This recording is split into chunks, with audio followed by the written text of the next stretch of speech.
Hello. This is just going to be a short video helping you to decide how you want to create your decision tree.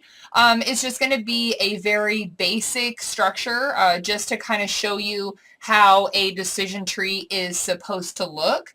And you are more than welcome to use any charts or whatever else might help you. Just for me personally, it was a lot easier to do it this way, and then I could just kind of like follow the tree down to the bottom, and you'll understand what I mean by that as I kind of draw it out.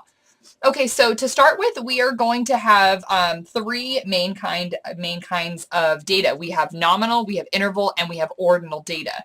Okay, so nominal data is data that's collected with words, it's categorical, things like that. So there's only one test that you can do with nominal data, and that is going to be a chi-square.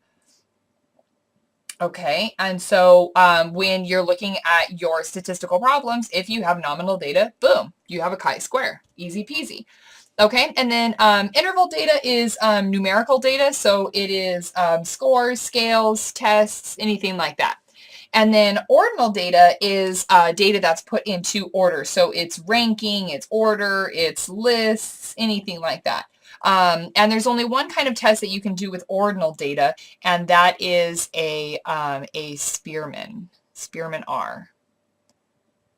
Okay, and so whenever you have ordinal data, you know that you're going to be dealing with a Spearman R. Okay, all right, so let's break down interval data a little bit more. There are two kinds of hypotheses associated with interval data, and that is the hypothesis of difference and of association. Okay, so we will have the hypothesis of difference and the hypothesis of association. Okay, all right, so draw little arrows for those. There we go. Okay, so when you're making this, you may want to make notes as far as what the difference between a hypothesis of difference and a hypothesis of association are. Write down some of the key words that are going to help you figure out which one you're looking at. For example, hypothesis of difference, you're going to see keywords like conditions, cause and effect, levels, groups, differences, things like that. And in the hypothesis of difference, your variable is always going to be manipulated by your researcher.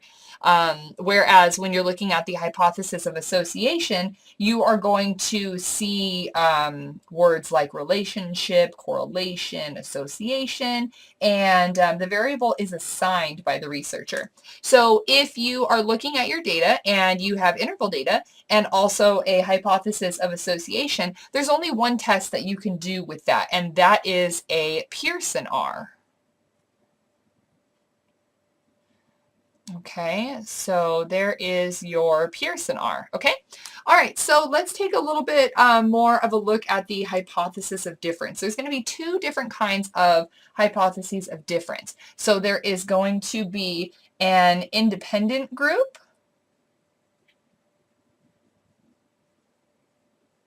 and there is also going to be a paired group.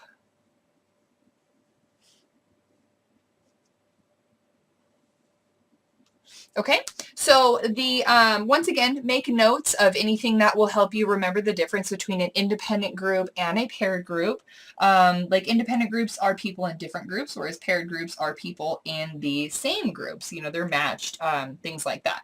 Okay, so let's start with independent. Now, you're going to next look at how many levels of measurement you have. So if you have two levels of measurement, that's going to be one branch. Or if you have three or more levels of measurement, that is going to be another branch, okay? So if you have two levels of measurement, sorry, that is going to automatically give you an independent T, test of significance. Okay, and then if you have three or more, you are going to have to look again at how many independent variables you have. Okay, so if you have one independent variable, then you are going to be dealing with a one-way ANOVA.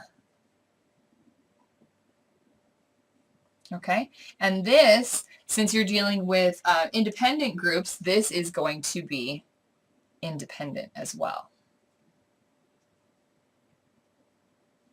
Okay, and then if you are dealing with 2 or more independent variables, then that means that you are dealing with a factorial ANOVA. And then this is also independent as well. Okay, so let's take a look at paired. So we're going to do the same thing. So if we have got 2 levels, or if we have got 3 or more levels. Okay, so if we have 2 levels, that means that we are dealing with a paired T. Okay, and then if we have 3 levels, once again, the same as with the other side, if we have got 1 independent variable, or if we have got 2 or more independent variables. Okay, so the one independent variable is once again going to be a one-way ANOVA, and this is going to be a within groups ANOVA. And then with 2 or more independent variables, this is going to be a factorial ANOVA, and this is also going to be within. Okay, and so that is the very basic way to make a decision tree. And as you can see, when you're going down your, when you're looking at your problems, you can say, oh, I've got interval data, I'm dealing with the hypothesis of difference, I've got a paired group, and I've got 2 levels. Boom, it's going to be a paired T. So this is just a very, very basic skeleton of what it should look like. When you're making yours, you should put keywords in there, you should put notes in there, like what kind of tests are 1-tail versus 2-tail, when the variable is manipulated versus not manipulated, and things like that. But this will just give you the basis of how the decision tree should look and the easiest way in which to use it. So I hope that this helps, guys.